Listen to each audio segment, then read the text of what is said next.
So that's so wonderful, and I am really the luckiest person today because not only do I get to introduce these fabulous legislators, I have the privilege and honor of introducing Dr. Nancy Golden. Dr. Golden has a long and impressive history in Oregon schools. She started as a teacher of students in a special education program in Springfield in 1974, before I was born.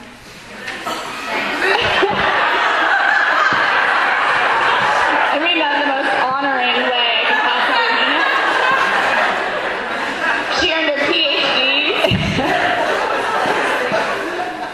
She then earned a PhD in curriculum and instruction. She's taught at the university level as well, obviously at the K-12 level.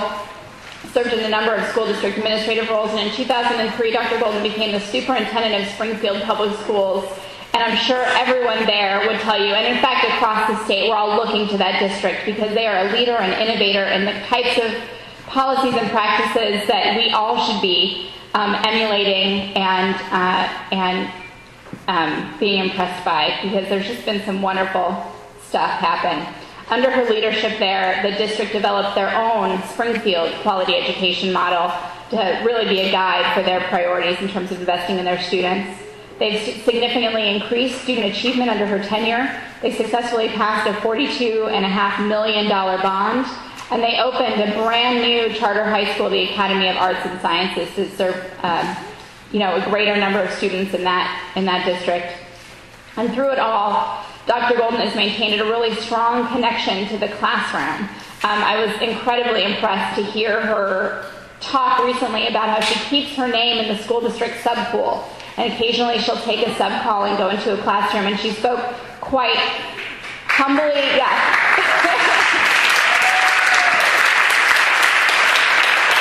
Recently I heard her speak quite humbly and honestly about challenges during a recent sub experience where she agreed to fill in for both the teacher and a one-on-one aide with some really special needs students.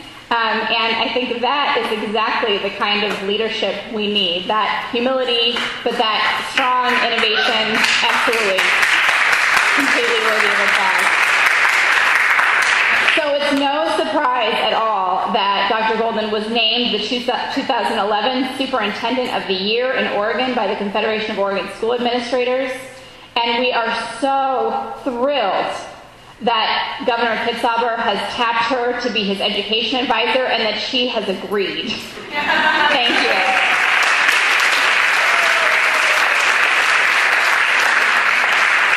So Dr. Golden, I'd like to welcome you up to speak to us today. Thank you so much. Thank you.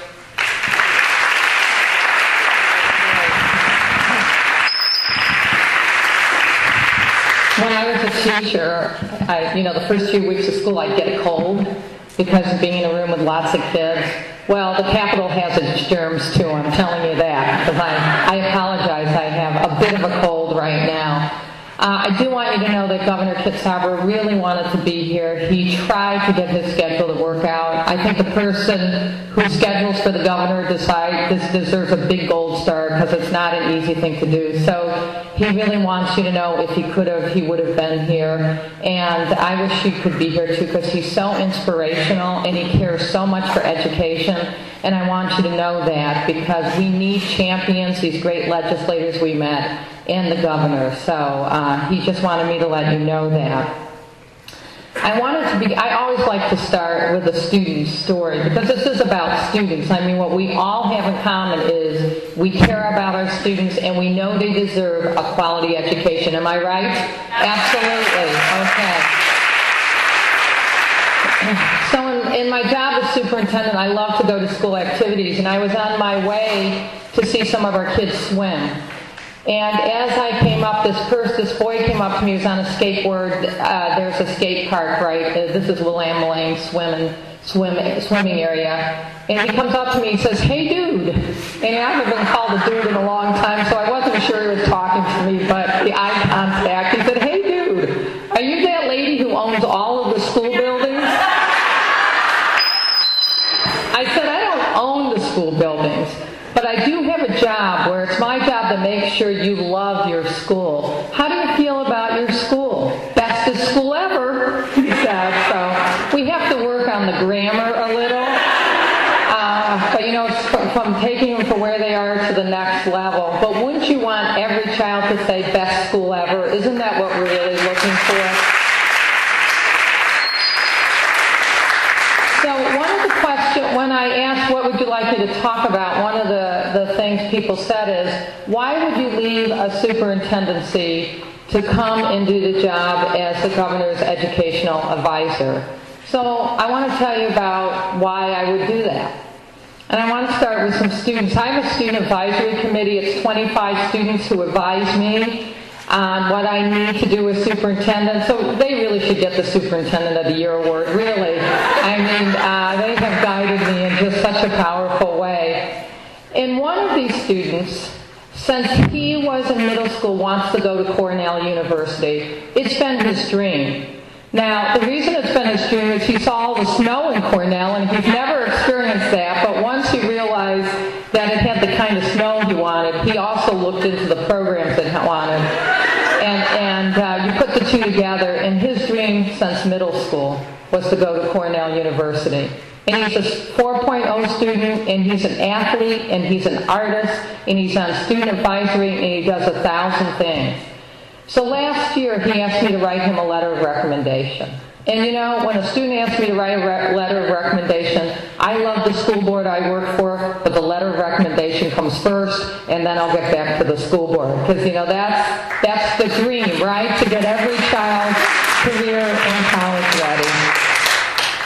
So I wrote the letter of recommendation. This is a very resourceful young man. Because after I wrote the letter of recommendation, he says, I have researched, and I found out your husband went to Cornell, which was true.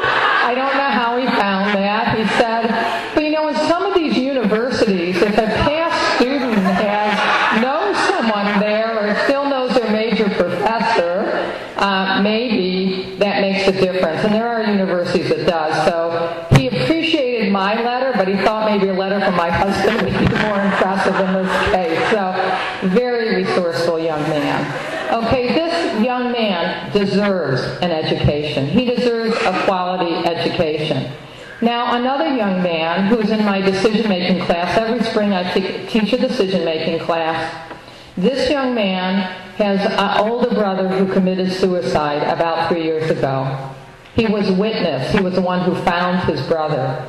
He has another brother who's ended up in jail for murder. This young man is the only thing his family has left, the only thing. And he wants so much to prove to his family that he can stand up and be strong, not only on behalf of his family, on behalf of his brother who died, and on behalf of his brother in jail.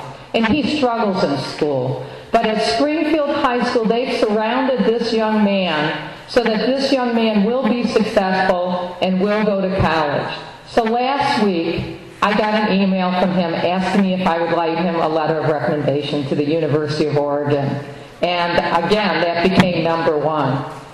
So what I know as a professor at the University of Oregon in leadership is that leadership's not top-down or bottom-up. It's a combination of everything, of the both. I can be a great superintendent, but if I don't have a great state and a great governor and a great legislative leaders who are really trying to make education, or great people like you, I can only go so far. So the opportunity to take the skills I've learned as a superintendent, as a teacher, as a professor, and work at the state level, I just couldn't pass that up, because that young man deserves to go to the Cornell, and that other man deserves to be the first child in his family to ever go to college. So that's it. We know that education's a system, right? It's not just happening in one school. It is a system. And we need to make sure we have a very powerful system. So I was invited to be the co-chair of the transition team that worked on the K-12 area before I was asked to be the governor's education advisor. So I want to talk to you a little bit about the dream of what all of us on the co-chairs have come up with. And I want to start by saying one more thing that frames what's important about education to me in Oregon and the United States. And if any of you, who was at the OEA conference last Saturday, that's a few of you, great. So you got to hear Young Zhao. He's a new professor. He's a presidential professor at the University of Oregon. And what he talked about was, in America, what makes education so great is that we have high expectations, but we've kept the other courses that allow us to be creative, that allow us to be the nation that has more patents than any other nation, and because of that, we are an economic driver. So when I'm talking about education, I'm talking about high expectation, high skills, but not giving up on those other things that make us so special. The arts, right? All of the extras that we need to really have the well-rounded students we need, so that we can continue to be known for creativity, which is what we're known for. So here's when these co-chairs met. Here co-chairs had dreams, like I heard about: be a visionary, have passion. Here's one of the dreams: every kindergarten will enter kindergarten with the skills to be successful. Hold on to that dream. Here's another dream: every Oregon child can get the first 2 years of college paid. Hold on to that dream. Wouldn't that be great? Now, I'm not suggesting this is going to happen now. I know we're having a lot of financial problems, but without this vision and without this dream and without people working at the grassroots level and at the state, the dream's not going to come true. So I wanted to sort of talk. So there was an early intervention group, and we're all very outcome-based. The early intervention group said, we want kids to come to kindergarten, students to come to kindergartens with the skill to be successful. Now, in our school district, who's been working mightily on making sure all kids can read by second grade, at one of our most impacted schools, we test the kids before they come to school. Our teachers come back about 2 weeks before. We test all of the kids. 80% of them did not have the skills to be successful in kindergarten. My dream's not about kindergartners being in remediation. Is that your dream? No, it's not. I mean, every kindergarten student just has the right to enter. Do you know the smiles they come in with? The excitement? They are just ready to learn. They need the skills to be successful when they learn. So we want all students to enter kindergarten with the skills to be successful. And on the other end, we want all students graduating so they don't need to go into remediation classes in either 2-year universities or 4-year universities. So when we look at it being a hard time financially, it is. Do I think we need more resources for education? I do. But I also know there's money in places that if we used it differently, we could do better. So take remediation in community colleges. There's a huge amount of money in remediation in community college. If they come to kindergarten ready to learn, and then they can stay at grade level all wrong, and they graduate without needing remediation, we have gained a lot of resource. Hold on to that dream, because we've got to make it happen. So let me talk a little bit about, and I'm sure many of you have heard the governor speak, but all of these have to do with what we're calling a pre-K-20 system, really 0 to 20. And there's lots of communities already working on this. Portland has what they call Cradle to Careers. Eugene, Springfield, Bethel has what they call the Promise Neighborhoods. This is when all community organizations start working at the youngest of age to make sure kids come to school career and college ready. What the governor says is, what we've been doing is throwing kids in the water, and we get downstream and we get them out of the water. What we want is a system that never throws them in the water.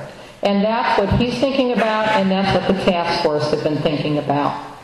So when we look at K-12, we want all the things we've been working on. This is not about starting over. It's been building on. I know all of our schools have worked so hard in kindergarten, first, and second to get kids at grade level by second grade, because we know that that's a key leverage point. But the other place that we see as a really key leverage point is 11 through 14, grades 11 through 14. There are students in 11th grade who could go up to community college. They're ready. They could do it.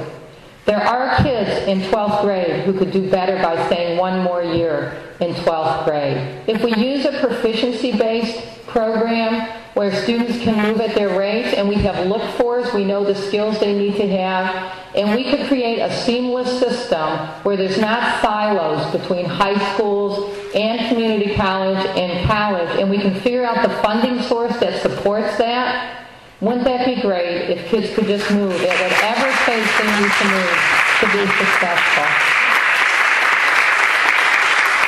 So credit by proficiency is another piece of this puzzle. So it's 0 to 20. It's focused on 11 through 14. Using credit by proficiency is one of the measures to help kids move along this pathway at whatever rate they need to move along the pathway. And the other one, which is so critical, is teacher effectiveness. We know what makes the biggest difference in the lives of children are the teachers who are with them every single day in the classroom.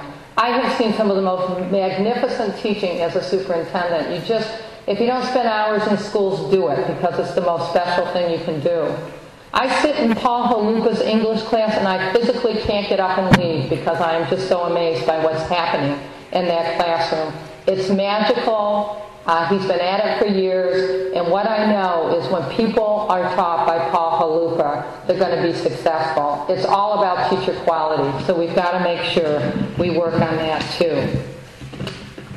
Now, in addition to that, we think another thing is really supporting new models of special education. What we know is that, I'm just going to use our school district, and I'm not saying this is the only model, but in our school district we moved to a response to intervention model. We did that after cutting $20 million out of our budget, and we got better results for our special ed kids and equal, if not better results for our other students. It's a very different model, so we've really got to look at our special needs students, take a step back from the programs we've had for them for years. And I'm saying this as an ex-special ed teacher, ex-special ed director, and the mother of a special ed child. And I'm saying we have to make sure we've got the best models in place so that those students, wonderful students, can be successful along with all our other students. We also believe virtual education has a place in public education. And we see, I should say technology, but let me talk about virtual a little bit. Again, I told you I taught a decision-making class. I had a student in my decision-making class who really was hard of hearing, embarrassed to wear hearing aids, embarrassed to sit up front, which I suggested because she was having trouble hearing. In addition, she was a teen mom. She came up to me, and she was very bright. She came up to me and said, "Could you find me a virtual school? I just want to be home with my baby so I can be the best mom I can. I want to be in a place that it's okay if I put the computer up really loud or I use my hearing aid without feeling embarrassed." And so we released her to a virtual charter school. Now, this is a full-time virtual charter school. Only about 1% of the kids decide to do this, but for that child, it was the very right thing for her to be successful. Not only to be successful, but to get a career so she could raise her child the way she wanted to do so much. So we're not saying any of these are the big solution. We're saying they're all a menu of making sure that every child graduates career and college ready. The second model, which we're working on in Lane County, is what we call a hybrid model. So what that is, in our existing high schools, or, it can be middle school, it could be elementary. We're starting at high school. In our existing high school,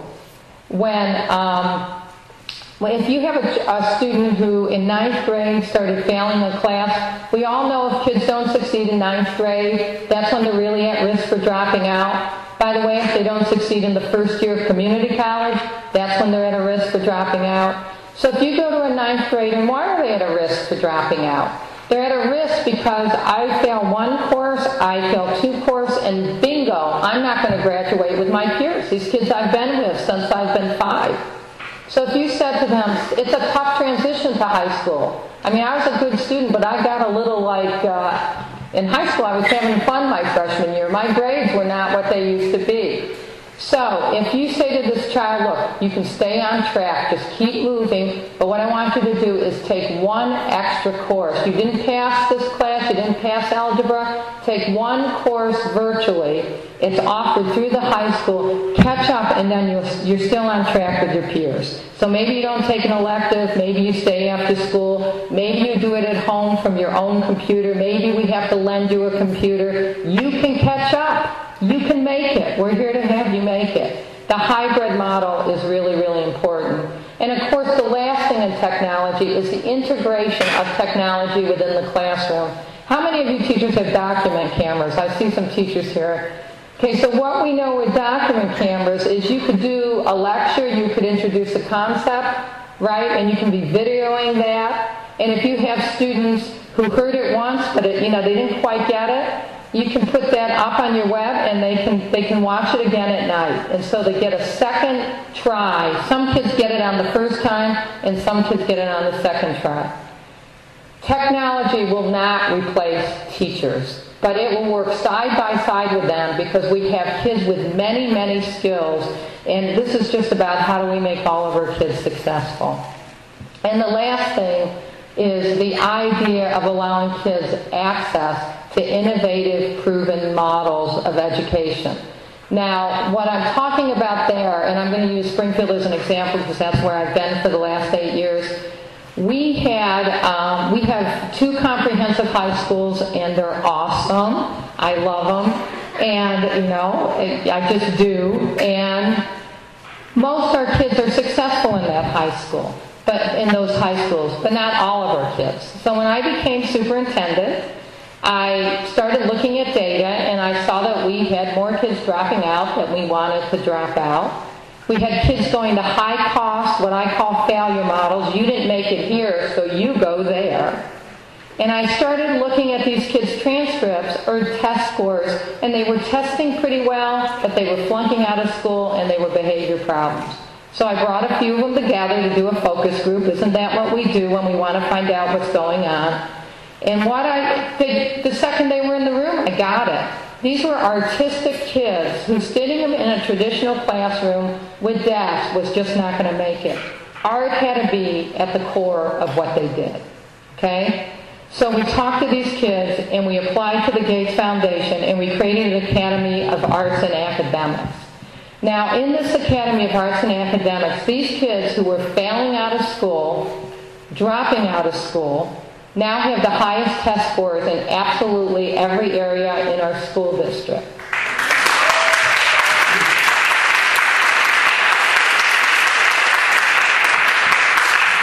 So, it's not for all kids. We don't want it for all kids. Our comprehensive high schools are great, but we need choice for the kids who can't be there. This was not a district-sponsored charter school at first. This was just another school in our system.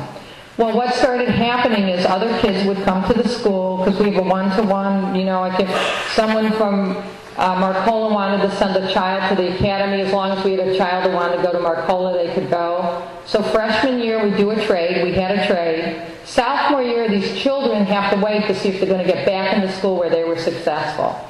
Well, that doesn't work for me. So I called the school districts and said, you keep the money, just give us the kid. So I was leaving the money with the other school districts and keeping the children. And, eventually my board said, Nancy, we know you're a bleeding heart, but come on, we got to, and then we decided not for many kids, but some kids in other school districts need our Academy of Arts and Academics too. So we became a district-sponsored charter. Now we have 40 kids from other school districts. We have 220 kids altogether, so we have about 3,000 high school students, 220 kids in the academy. And so when I talk about access to models, this is what came out of the transition team. If you can create it in your own school, it doesn't need to be a district-sponsored charter or a charter.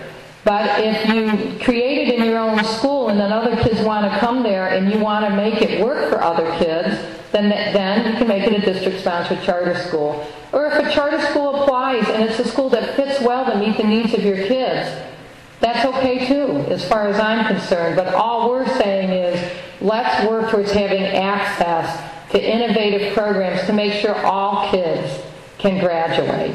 You see what I'm talking about? Every kid graduating. And I'm not suggesting that's the majority. I'm just suggesting for some students that's what they need. So as you can see, if we put all of these things in place, what we'll probably have is all of our students leave career and college ready. So what I'm trying to say to all of you is, yes, the finances aren't good, but the dreams are big, right? We held on to a dream of every child coming to kindergarten with the skills to be successful, the dream of every child going to community college without needing remediation, the dream that all students have their first 2 years of college paid for. And we're just in the beginning of working at absolutely every level to make sure those dreams come true for our students. So that's why I decided to become the education policy person for the governor, to help